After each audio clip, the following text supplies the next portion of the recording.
Sepasang suami istri berdoa tekun di sepanjang waktu untuk anak tunggalnya.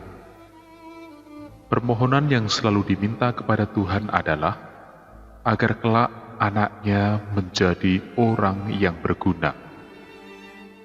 Ketika pengalaman kecil ini diceritakan kepada keluarga besar, banyak dari antara mereka yang mendengar langsung mengkritik dan mengatakan bahwa suami istri itu telah menjadi orang tua yang tidak bertanggung jawab.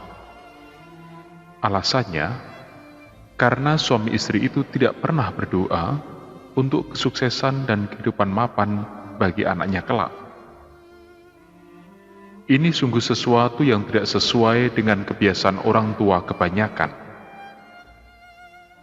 Sepertinya, serupa dengan pendapat orang-orang dalam keluarga besar tadi, bisa jadi juga terjadi dan bahkan menjadi kebiasaan kita dalam berdoa. Intinya, segala sesuatu yang serba terbaik kita harapkan terjadi, entah itu kesuksesan, keuntungan, kesehatan, kelancaran, prestasi, kehormatan, kedudukan, keberhasilan, dan sebagainya. Namun sangat jarang, sebagai contoh, orang tua berdoa untuk anaknya dengan singkat saja agar kelak menjadi orang yang berguna. Atau contoh lain, semoga usaha yang dijalankan bisa membawa berkah bagi banyak orang. Atau juga, semoga kesehatan yang dimiliki berguna untuk membawa kebaikan bagi banyak orang. Bisa dipastikan, doa-doa demikian hampir tidak terpikir oleh kita barangkali. Dalam teks Injil Lukas pasal 21 ayat 12-19, kita menemukan teks yang aneh isinya. Tuhan Yesus menubuatkan tentang kesulitan dan penderitaan serius yang akan menimpa semua orang yang percaya dan mengikutinya. Ini sungguh di luar dugaan dan harapan kita. Sebab, tentu kita berharap dengan mengikuti Tuhan Yesus akan ada banyak kebahagiaan dan kemujuran ditemukan. Atau setidaknya, harapan akan jaminan hidup lebih baik di dunia maupun di akhirat nantinya. Tetapi kalau sekarang, Tuhan Yesus malah memberitahu nasib yang akan menimpa para pengikutnya begitu buruk, apa yang muncul di pikiran dan batin kita sekarang? Menyesalkah kita? Atau malah merasa sudah tertipu?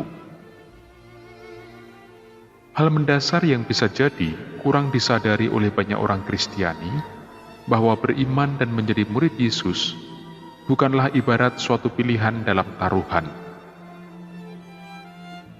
Alasan menjadi murid Yesus kalau demi keuntungan pribadi pasti tidak akan mendatangkan rasa damai dan bahagia, sebaliknya beban dan kegelisahan. Bagi seseorang yang berorientasi pada keuntungan semata, tidak akan pernah bisa menjadi murid sejati Tuhan Yesus, sebab pasti akan menyerah dan segera pergi kalau harus menghadapi konsekuensi atau tantangan tanggung jawab yang membutuhkan kurban waktu, tenaga, materi, dan sebagainya. Menjadi murid Yesus adalah cara sederhana bagi kita belajar menanggapi kehendak Allah dalam realitas hidup sehari-hari untuk menjadi orang yang berguna bagi orang lain. Sebab sebagaimana Tuhan Yesus sendiri yang memberikan hidup dan dirinya demi penyelamatan manusia, setidak-tidaknya mulai dari kebiasaan hidup sehari-hari di tengah keluarga atau dalam perjumpaan dengan orang lain, kita juga memikirkan dan menghendaki yang sama. Kita semestinya mempunyai kerinduan bukan hanya diri sendiri yang mengalami keselamatan, tetapi juga mereka yang hidup sehari-hari dengan kita. Tentu saja, bila itu kita jalankan tidak berarti tanpa resiko. Minimal dinilai sok lebih baik pasti akan dilontarkan kepada kita. Namun seperti nasihat Tuhan dalam Injil, bila itu terjadi, tidak perlu kita buru-buru memikirkan pembelaan diri kita. Sebab Tuhan sendiri yang akan memberikan kata-kata hikmat agar tidak dapat ditentang lagi oleh mereka yang tidak menyukainya.